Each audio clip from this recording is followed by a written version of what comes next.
Hello everyone, आप सभी का स्वागत है दिनेश स्मार्ट स्टडी में। मैं अर्चना मैम आ गई हूँ न्यू वीडियो के साथ। तो आज यहाँ पर हम करने वाले हैं चैलेंजिंग क्वेश्चन, वो भी chapter number 3 that is circle. जो सर्कल चैप्टर है जो बच्चों को काफी डिफिकल्ट लगता है, उस चैप्टर्स के हम डिफिकल्ट क्वेश्चंस यहाँ पर आज करने वाले हैं। तो बच्चों याद रखिए, जो डिफिकल्ट क्वेश्चंस होते हैं जो question number 4 and question number 5 में आते हैं, राइट, जो मोस्टली क्या होते हैं, सर्कल हो गया या मेंसुरेशन हो गया, ये सारे चैप्टर्स से क्वेश्चंस वहां पर बनते हैं। तो ये सारे चैप्टर्स के आपके डिफिकल्ट क्वेश्चंस आपको करने ही करने हैं, ठीक है। तो चलिए बढ़ते हैं हमारे क्वेश्चन की तरफ। क्वेश्चन में क्या दिया गया है, सबसे पहले हम रीड करते हैं। क्वेश्चन क्या बोला है, in the figure chord AC and BD intersect at point E। मतलब आपको क्या बोला है, यहाँ पर दो कॉर्ड हैं इस सर्कल में जो इंटरसेक्ट कर रहे हैं पॉइंट, क्या, जो आपका कॉर्ड है BD वो E पे इंटरसेक्ट कर रहा है, जो AC है वो E पे इंटरसेक्ट कर रहा है। दोनों ही कॉर्ड अपने एक दूसरे को E पे इंटरसेक्ट कर रहे हैं। यहाँ तक समझ में आया। आगे आपको बोला है AC is perpendicular on BD। AC जो है, AC जो परपेंडिकुलर है BD पे, तो obviously it will form a 90 degree here, ठीक है, यहाँ पर 90 डिग्री बनेगा। और आपको बोला है AF is perpendicular on CD। जो AF लाइन है वो परपेंडिकुलर है CD पे, मतलब यहाँ पर भी क्या बनने वाला है, आपका 90 डिग्री फॉर्म होगा। क्लियर है। BELD, BELD, BELD वो क्या है, कोलिनियर है, मतलब एक लाइन में है। आपको क्या प्रूफ करना है, then proof that BE is equals to EL, ठीक है। जो BE का लेंथ है ना, वो EL का लेंथ दोनों ही सेम है, ये हमें प्रूफ करना है, ठीक है। और आपको क्या बोला है, कंस्ट्रक्शन आप कर सकते हो, ड्रॉ A भी आपको करना है। तो चलिए पढ़ते हैं, तो स्टार्ट करते हैं। क्वेश्चन आपने रीड कर लिया है, तो अभी स्टार्ट करते हैं।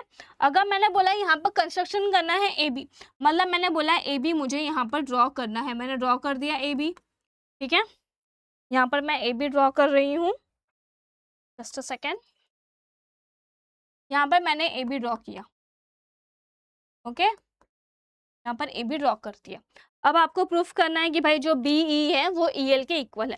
अगर मैंने इस दोनों ट्राइंगल्स को कॉन्ग्रुएंट प्रूफ कर दिया तो मैं बता सकती हूँ, बट कॉन्ग्रुएंट प्रूफ करने के लिए भी तो मुझे कुछ चीजें चाहिए रहेंगी, जैसे कॉमन साइड हो गया, एंगल हो गया, एक और एंगल्स आ जाएंगे तो अच्छा होगा, राइट। तो यहाँ पर अभी हमें प्रूफ करना है, तो सबसे पहले जो गिवन है उसको यूज करो ना, जो गिवन आपको दिया गया है उसे यूज करना है। AC परपेंडिकुलर ऑन BD, तो मैंने यहाँ पर लिख दिया सॉल्यूशन। तो सॉल्यूशन में सबसे पहले मैंने स्टार्ट किया, AC is perpendicular on BD and AF is perpendicular on CD which is given in the question, right. ये हमें गिवन में दिया गया है, क्वेश्चन में दिया गया है। तो मैंने बोला यहाँ पर एंगल्स की बात करते हैं। अभी एंगल्स कौन सी बोल रही हूँ मैं, ये वाली एंगल्स, ठीक है। अभी क्वाड्रिलेटरल आपको दिख रहा है FLEC, ठीक है, इस क्वाड्रिलेटरल की बात कर रही हूँ मैं।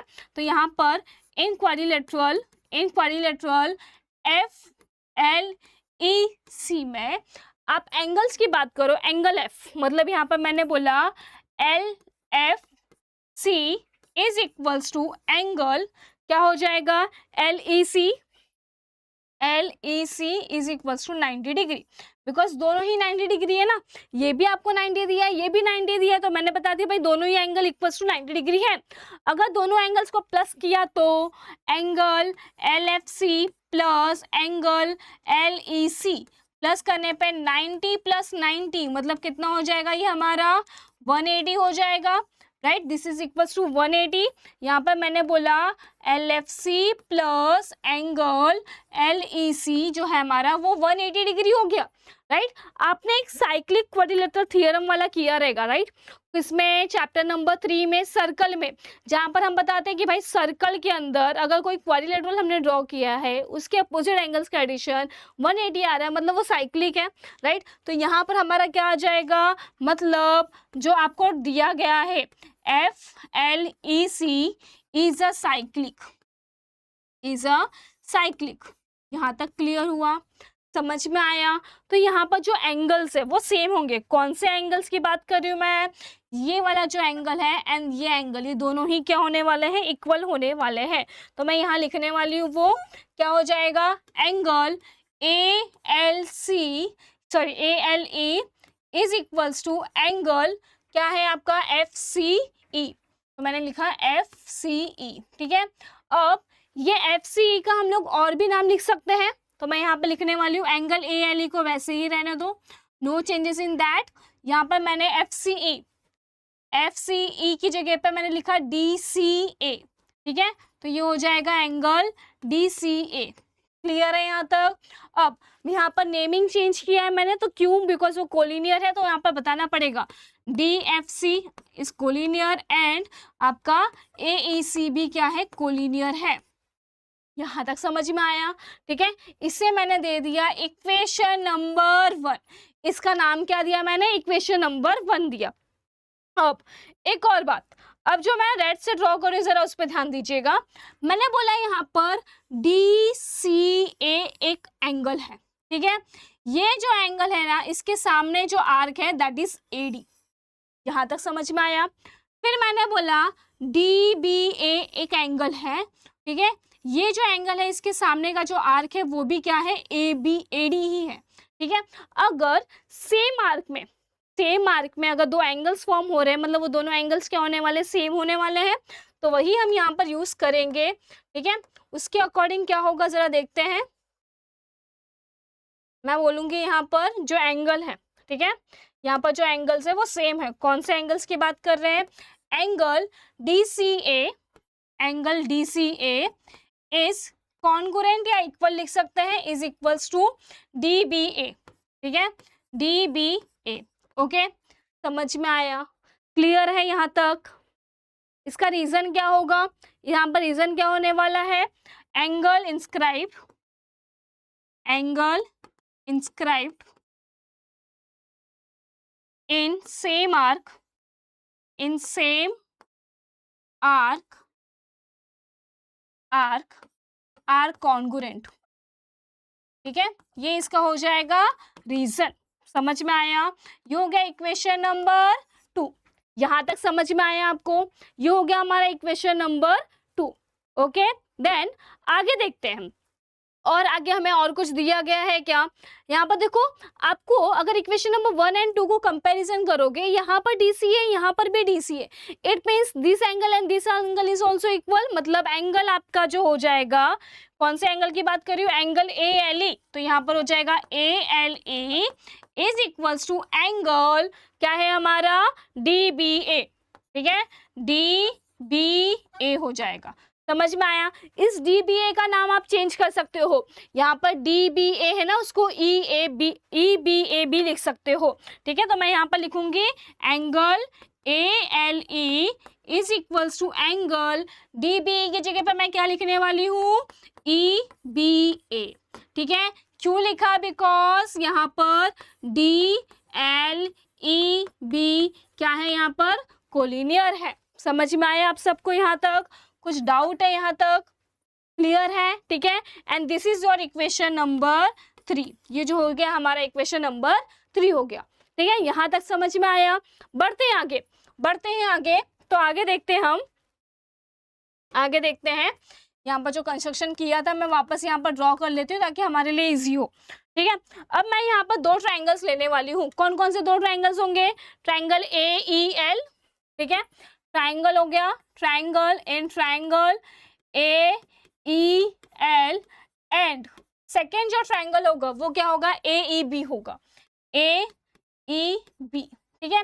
इसमें अगर आप देखोगे AEL और AEB में AE जो है वो हमारा कॉमन साइड है, तो मैंने बोला side AE is congruent to side AE, ठीक है। रीजन क्या हो जाएगा? यहाँ पर रीजन हो जाएगा कॉमन साइड, ठीक है, ये हो जाएगा आपका common side. Okay, then next अभी हम क्या बताएंगे? जो हमारा इक्वेशन नंबर 3 है, इक्वेशन नंबर 3 देखो, ALE मतलब ये एंगल, एंड एंगल EBA मतलब सेम है, ठीक है। मतलब L और B को आपको क्या बताना है? सेम बताना है। तो मैंने यहाँ लिख दिया एंगल आपका ELA is congruent to angle EBA। समझ में आया? क्लियर है? ये कहाँ से आया? फ्रॉम इक्वेशन नंबर 3, ठीक है, फ्रॉम इक्वेशन नंबर 3। समझ में आया? ठीक है, आगे देखते, आगे और क्या हो सकता है? क्या 90 डिग्री हो सकता है? जी हाँ, हो सकता है। यहाँ पर देखो ई जो है 90 है, ये भी 90 होगा तो बाजू वाला भी तो 90 होगा ना, ठीक है। तो यहाँ पर हम बताएंगे ईच 90 हम कॉन्सेप्ट यूज करेंगे। मतलब मैंने बोला AEL is concurrent to angle AEB, ठीक है। ये क्या हो जाएंगे, कॉन्करेंट हो जाएंगे। इसका रीजन क्या हो जाएगा यहाँ पर, ईच 90 डिग्री, ठीक है। तो जो ट्राइंगल है, triangle AEL is concurrent to triangle AEB, ठीक है। टेस्ट का नाम क्या होगा, साइड एंगल एंगल। तो यहाँ पर हो जाएगा SAA टेस्ट। समझ में आया आप लोगों को, समझ में आया। अब दो ट्राइंगल्स अगर कॉन्करेंट है तो ऑब्वियसली साइड्स भी कॉन्करेंट होंगे। हमको किसका साइड चाहिए, EL चाहिए, मतलब ये वाला साइड। तो मैंने बोला EL side, side EL is concurrent to what, side EB, ठीक है, साइड EB। क्यों, because corresponding sides of a concurrent triangle. Clear है। तो जो हमें प्रूफ करना था क्या वो आ चुका, यस। देखो BEL है, यस, यहाँ पर भी BE और EL है। ओके, समझ में आया आप सबको। काफ़ी इसी तरीके से मैंने एक्सप्लेन किया है। थोड़ा सा डायग्राम देखने के बाद आपको डिफिकल्ट लगेगा, लेकिन आपको डरना नहीं है। आपको क्वेश्चन रीड करना है, फिर आपको देखना है कि किस तरीके से कहाँ पर क्या सॉल्विंग होगा। ओके, तो ये था चैप्टर नंबर 3। नेक्स्ट टाइम हम मिलेंगे चैप्टर नंबर 4 के साथ, जहाँ पर हम चैलेंजिंग क्वेश्चन करने वाले हैं। काफ़ी मज़ेदार क्वेश्चन करवाए जा रहे हैं यहाँ पर। अगर आपको वीडियो पसंद आया हो तो लाइक करें और चैनल को सब्सक्राइब करें और कमेंट करना ना भूलें। Thank you so much.